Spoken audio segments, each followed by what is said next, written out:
Hey everyone, welcome back to the channel. Thanks for tuning in for another episode. If you happened to catch yesterday's episode, you may have seen me have a shot at what probably would have been about a 10-pound double of two smallmouth bass on a single crankbait. If you didn't see it, I'll show it to you right here.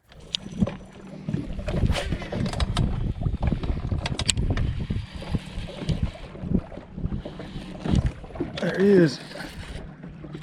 Oh, big one. Big one. Speed cranking. The old dime. This is a big one. Oh, there's another big one. Look at that other big one with him. He's trying to get it. I wonder if we can double. Oh, I thought I had him. He's got it so good. Look at that other one.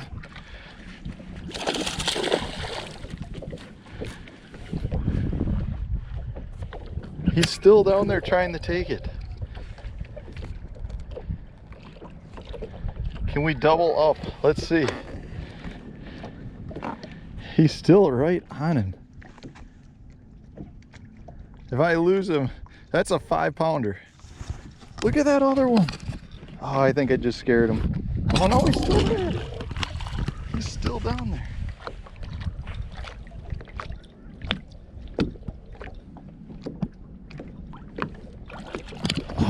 He's still with them. Look at that Tankosaurus. Let's get him. We'll see if we can catch the other one. We're not gonna. Don't do it. Don't do it. Don't do it. Oh, that one is definitely pushing 5 on the dime. On the dime. Ghost Morning Dawn. Dime 6, guys. I'm telling you, this is an animal of a crank, catching tanks like that. As you can see in that video, I had one smallmouth that was hooked really well, and I had another one that was pretty much the exact same size that stayed with the fish for a minute and a half trying to take the bait out of the fish's mouth. It was pretty crazy. I've had a lot of fish try to do it before. I've had a few times it be very successful in terms of me landing both fish, because the other one did end up getting stuck in the face. Generally, what I feel like happens is if you do hook both, you end up losing one because one pulls off or uses the leverage of the other fish to pull off the hook. So a lot of times you only land one anyways. In this case, I really tried to get that other fish to bite the bait, and it was trying to bite the bait. The problem was the bait was pretty much T-boned in the fish's mouth. So the fish was hooked by both the front and back treble hook. And that really prevented the other fish from getting the hooks in their mouth. So I ended up just landing that fish, because even when I landed the fish, the other one was still there hanging out with the one that was hooked. And I could have potentially tried longer. I just felt like I didn't really have a shot because I could see how the bait was positioned in the fish's mouth. But having done that video, I figured I would answer some of the questions I got in the comment section of yesterday's video, as well as just give you some advice as to how to up your odds to catch two fish at the same time, or on the same cast, because it can be done and it does happen more frequently than you'd think. But generally speaking, you got to be using the right bait. So today I'm going to give you my 5 best baits for catching doubles, meaning 2 or more fish on a single cast. Now, I will say, the most fish I've ever had on at one time was actually a triple, and it was on a jerkbait. I had 3 3-pound smallmouth all on one of the treble hooks of a jerkbait. It was an old Smithwick Rattling Rogue. I only landed 2 of them though, so I've never landed a triple. But even having said that, the jerkbait's not on my list. You would think that that would be a good one, but it tends to not necessarily shine in those times where you have a school of fish. Now, I'm not saying you don't have the potential at it and it doesn't happen, but I do feel like, and maybe this is me using the jerkbait more in cooler water temps when the fish aren't quite as active, it just doesn't happen as much for me. Generally speaking, most of my doubles actually happen during the summer months or in the fall when the fish are really much more active and they tend to be grouped up better. So having said that, One of the baits is the bait that you saw in the video, or the style of bait, and that's specifically a crankbait. So the bait that I was using in the video was a Berkeley Dime 6, so it was a smaller crankbait, which is one of the reasons why that fish was able to get it fully inside of its mouth. A lot of times though, your best odds with doubling with a crankbait is with your bigger, deeper diving crankbaits, and that's for two reasons. One, the bait, like this Dredger 25.5, is a much bigger bait. So generally speaking, the bass don't have it all the way down their mouth. A lot of times what happens is they get one hook and then you've got part of the bait hanging out the other end. And that's where another fish can potentially get the double. The other reason a crankbait is so good at catching doubles is because a lot of times it creates those reaction strikes and it does fire the fish up, and it's an excellent bait to use when fishing through groups of fish. So a lot of times you see people in the summer months fishing ledges or graphing offshore schools, and that means you've got a lot of fish in competition with each other, and a crankbait is one of the best baits at coming through that school and getting them all to fire. And if you get more than one fish to fire, that's all it takes to get the double. Generally speaking, all you need is one fish to get aggressive, and that triggers the other fish to feel like they're being left out, and they can get aggressive as well. But a crankbait is definitely one of the better baits at doing it. I would say it happens quite a bit on that. But having said that, it's not the best bait. Now, I can't say I've necessarily ranked all these, but I am kind of going from the direction of best or worst to best in my top 5. So the crankbait would be 5th. Next up, we're going to go with a double drop shot rig. So I'm not sure if you guys are familiar with a double drop shot rig, but most drop shots have something like this drop shot weight that's tied to the bottom. So you've got your worm and then you've got a weight.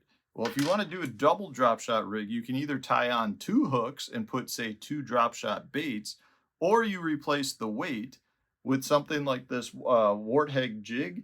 And in this case, this is, just something that you would use as the weight. So you're dragging the football head, and as you're doing that, you've got your worm that's up here, and a lot of times you catch one on the jig and you get another one then to eat the worm.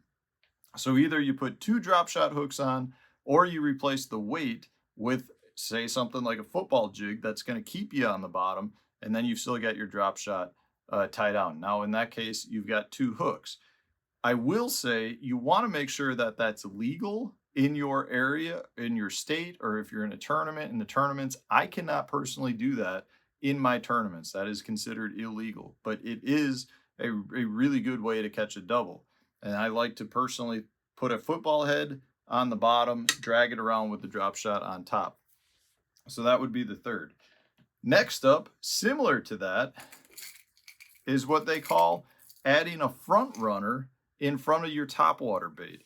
So a front runner is where you take your main line, tie it to the nose, then you tie a leader from the back of the bait to what generally is going to be a bigger walking topwater bait. So as you're twitching this is walking the dog, and it almost looks like it's following your front runner bait. Again, really good way to catch a double. A lot of times you're throwing topwater baits in the summer months. The summer months are when you have a lot of schooling activity.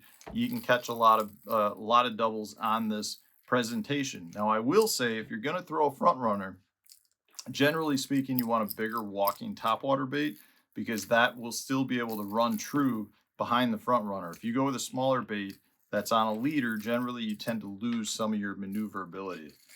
But another great way to do it, make sure it's legal in your area if you're going to do it.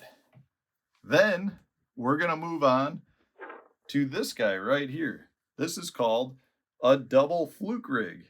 And that's just where you've got 2 flukes tied up to your bait. In this case, what I do is I tie a really small swivel. So I've actually got 2 small swivels. Hopefully you can see that. 2 small swivels. The top one slides freely above the top swivel, and then this line goes to your main line. You've got usually about an 18-inch leader or so to your fluke on your main line, and then you've got one that's, say, on about a 12-inch leader that's above it, sliding freely up and down the line. As you twitch this through the water, these 2 baits are just intermingling and going all over the place. Excellent way to catch a double. Again, a double fluke rig shines during that period where you're talking about a lot of fish that are generally working together in groups, small wolf packs, or schooling. A lot of times it's during like a shad spawn or blueback herring spawn, things like that, where you're really trying to present two baits because you up your odds at catching two fish. Really good presentation, works really well. It's a fun one to use. And honestly, you would think that those two lines would get tangled all the time. It generally runs very well, very nicely, working together. So again, another really good presentation to catch two fish. But the best overall bait, in my opinion, to catch multiple fish is where you're talking about something like this guy right here. This is the bait ball. It's a schoolie rig by Picasso. It's your umbrella rigs. And again, check your regulations in your state. All states, most states are different. In Wisconsin, we're allowed to have 3 baits. So with this 5-arm bait, I got to have teaser baits, meaning no hooks on them.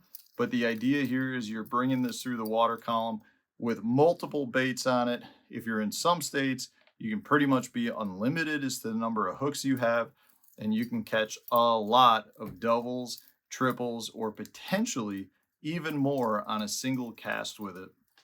So your umbrella rig, in my opinion, is the #1 bait to catch multiple fish on a single cast. Now, again, having said that, not all legal in some tournaments. I can't unfortunately use them in my professional level events, but the point is they are excellent at catching multiple fish.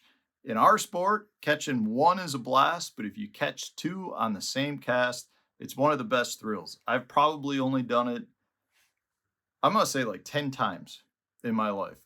It does not happen often. And if you don't throw baits with multiple hooks, you probably haven't done it much at all.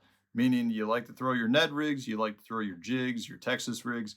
You don't have a shot at doing it. But if you like throwing baits with lots of treble hooks, like throwing some of these kind of double rig bait type presentations, you definitely got your shot at it. So you can very much increase your odds at catching multiple fish on one cast. If that's what you want to do, give these baits a try. And yeah, hopefully this helps you put a couple of big ones in the boat at the same time. Thanks for watching, guys. Hopefully you enjoyed today's video. If you did, hit the like button, subscribe to the channel if you haven't done so already. Stay tuned, new video coming out tomorrow.